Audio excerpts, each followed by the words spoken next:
বাংলাদেশ ডক্টররা সর্বোচ্চ চেষ্টা করেছেন। আসলে বাংলাদেশে এই যে প্যানিস পুরুষঙ্গ এইটার ওরকম মেশিন নাই, যন্ত্রপাতি নাই, যার কারণে এইভাবে আমি চিকিৎসা পাচ্ছি না। আমার দেশের বাইরে যেতে হবে। দেশের বাইরে থেকে, চেন্নাই থেকে আমাকে, ইন্ডিয়া থেকে ডক্টররা নক দিয়েছেন, বলেছেন যে আমাদের এখানে উন্নত চিকিৎসা আছে, আপনি ইমার্জেন্সি কাইন্ডলি চলে আসেন আমাদের এখানে।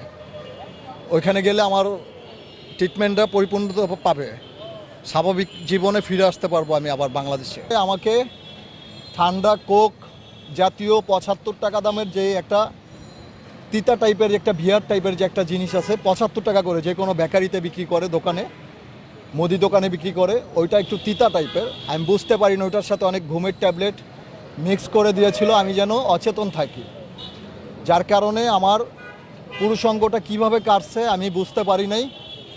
সকাল ভোরবেলা